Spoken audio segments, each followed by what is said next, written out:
A very long time ago, before schools existed, children learned only from their families and communities. Parents taught their children how to hunt, farm, cook, and trade.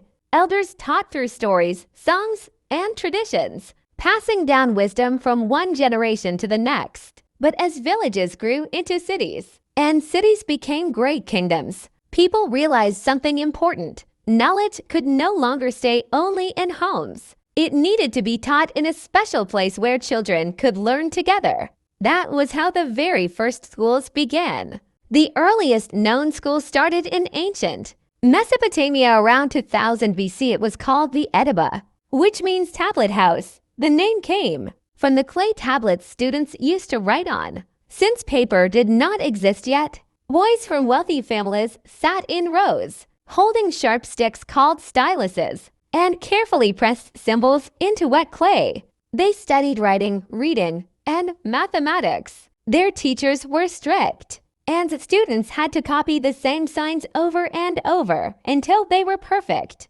These schools trained future scribes, the record keepers of kings, temples, and merchants. Scribes were powerful because they could preserve laws, history, and trade, making them respected members of society. From Mesopotamia, the idea of schooling spread. In ancient Egypt, schools prepared boys to serve as government officials. They learned how to read hieroglyphics on papyrus scrolls, calculate taxes, and write letters for the pharaoh. Egyptian schools were tough students, often wrote the same line dozens of times as punishment until they memorized it correctly. Then came ancient Greece around the 5th century BC. Here, schooling became more creative. Children studied reading, writing, mathematics, and music. But they also trained their bodies through sports like wrestling and running. Wealthier families sent their sons to learn philosophy from great thinkers such as Plato and Aristotle.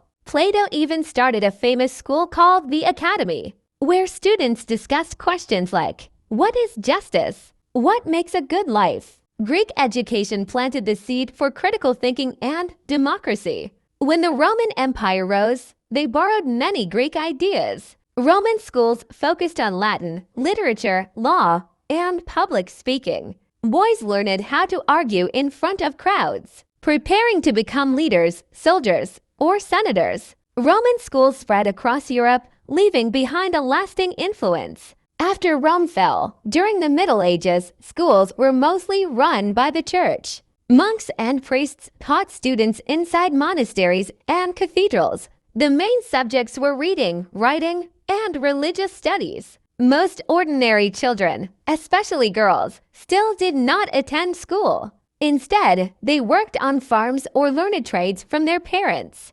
Education was still seen as something for the privileged few. Let's stop here for today, and please don't forget to subscribe. For full story. Thank you. Please subscribe and please like.